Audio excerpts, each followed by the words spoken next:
Hablaremos en este capítulo del romanticismo, un periodo artístico que surge hacia finales del siglo XVIII y se extiende por la primera mitad del XIX. Surge en Alemania y en Inglaterra principalmente, pero se extiende luego por otros países con distintas vertientes.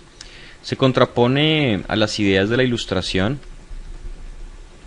y por supuesto a la época neoclásica, a todo el absolutismo político y también artístico del siglo anterior, y surgen ideales como el egocentrismo,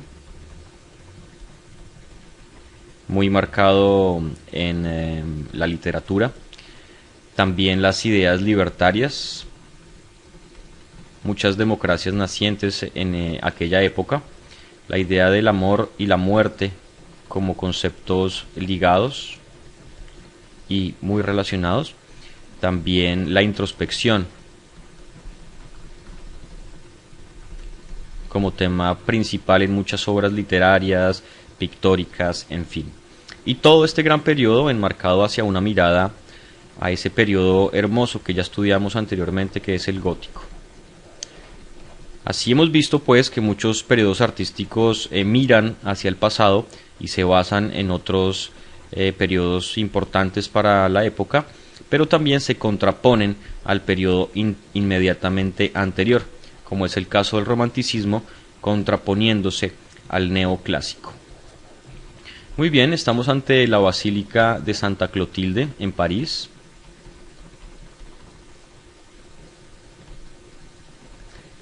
Esta basílica fue construida entre los años de 1845 y 1857.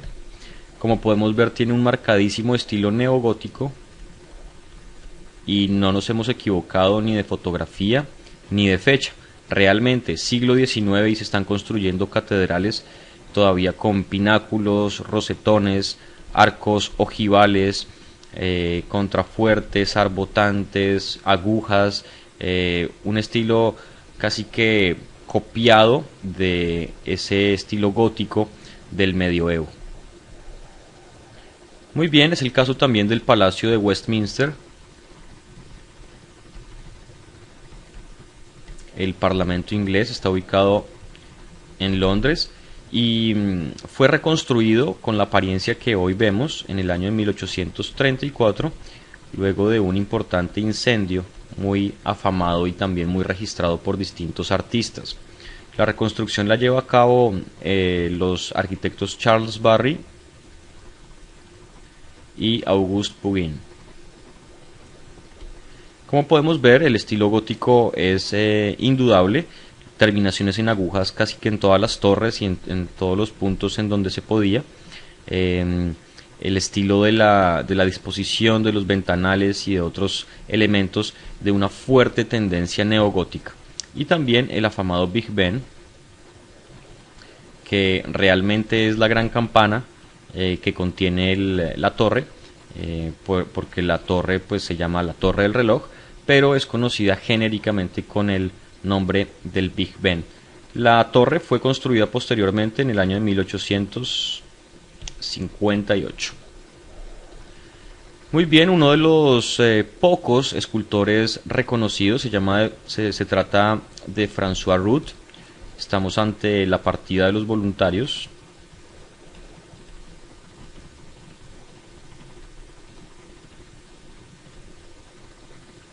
Se trata de un alto relieve realizado entre los años de 1833 y 1836, en donde se narra la partida de aquellos guerreros que quisieron luchar contra esas potencias contrarrevolucionarias de Austria y de Prusia, que querían restaurar el absolutismo, de tal manera que podemos ver incluso en la escultura esa mirada hacia el gótico, ya que por ejemplo, esta obra no es una escultura de bulto, es decir, una obra que se pueda recorrer por todas partes, sino que justamente es un alto relieve incrustado en una pared, muy característico del medioevo. Muy bien, uno de los pintores más reconocidos de esta época del romanticismo se trata de Theodore Géricault. Géricault nos muestra esta, su balsa de la Medusa, como uno de los estandartes de la pintura romántica. La balsa de la Medusa fue pintada en el año de 1819. Es un óleo sobre tela que mide 417 centímetros por 717 centímetros de largo. Como podemos ver, queda un poco esa idea de las grandes telas y las grandes pinturas heredada del neoclásico. Cuenta la historia de una balsa construida luego del naufragio justamente de una fragata que se llamaba la Medusa. Y esta es una de las pinturas más emblemáticas del romanticismo. Es una pintura de Caspar David Friedrich. El viajero frente al mar de niebla.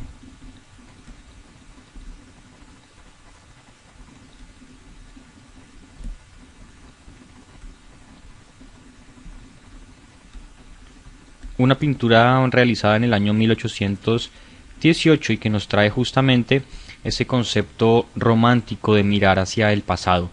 Es un retrato atípico, ya que es un retrato de espaldas. Creo que no hay muchos retratos de espaldas en aquella época y justamente compila toda esa idea de mirar hacia el pasado, hacia el gótico, hacia esa Edad Media que los románticos tuvieron tan en cuenta para sus producciones artísticas. Esta es una de las pinturas más destacadas del romanticismo francés. Estamos hablando de Eugène Delacroix, con su libertad guiando al pueblo.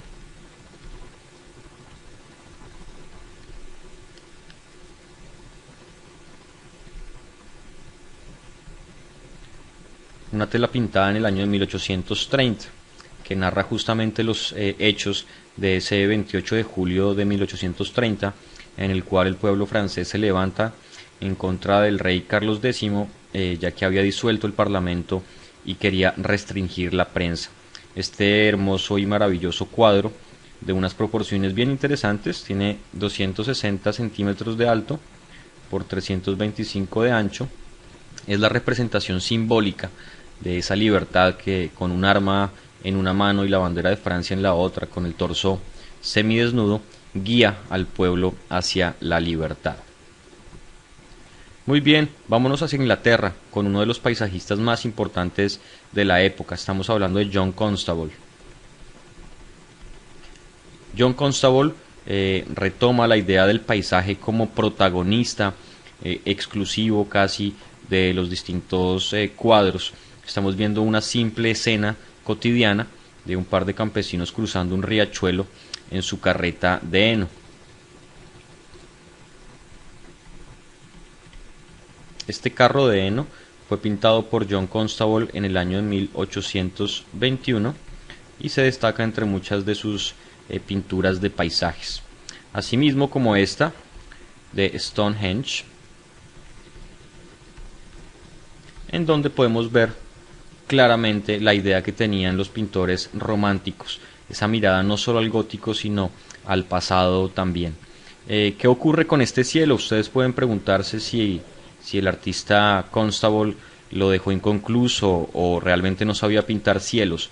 No, no es así, realmente lo dejó de esta manera, ya que empieza a vislumbrarse una libertad no solo conceptual sino en los trazos y en las pinceladas, apartándose de toda esa academia y de todo ese clasicismo de la cual ya estaban cansados muchos de los artistas europeos, y empieza a notarse una libertad bien interesante en el estilo de pintar de muchos de ellos.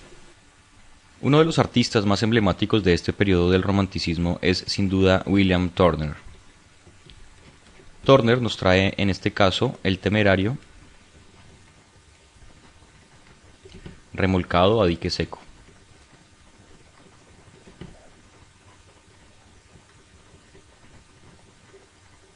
Una pintura realizada en el año 1839. Y es justamente acá donde podemos empezar a vislumbrar todo lo que sería el desarrollo posterior del impresionismo.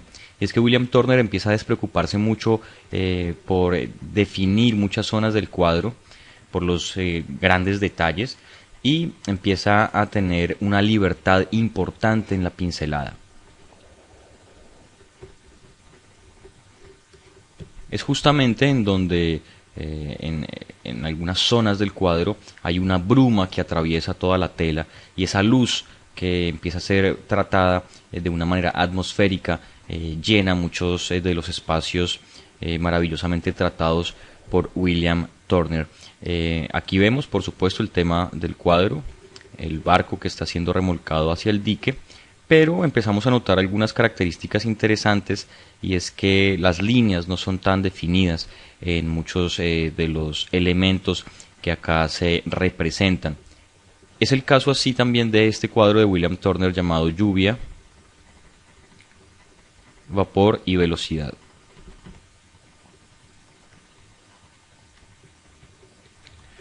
Una pintura realizada en el año de 1844, en donde decididamente Turner le da un giro muy interesante a su producción pictórica, y es que empezamos a notar apenas algunos elementos identificables, como puede ser aquí el puente o la locomotora, pero por demás todo el cuadro está atravesado de esa libertad en la pincelada, de esa bruma, justamente de ese vapor y del movimiento que intenta Turner imprimir con estas pinceladas tan sueltas y tan libres. Sin duda una de las obras más poderosas e interesantes de este periodo.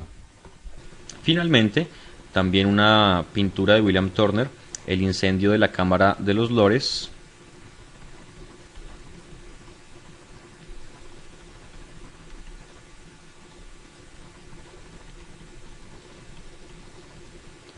Pintura realizada en 1835, como recordemos, un año después del incendio importante del Palacio de Westminster, que fue reconstruido con la apariencia que hoy tenemos. Fíjense ustedes el dramatismo del incendio, pero también las calidades pictóricas que propone William Turner en este hermosísimo lienzo.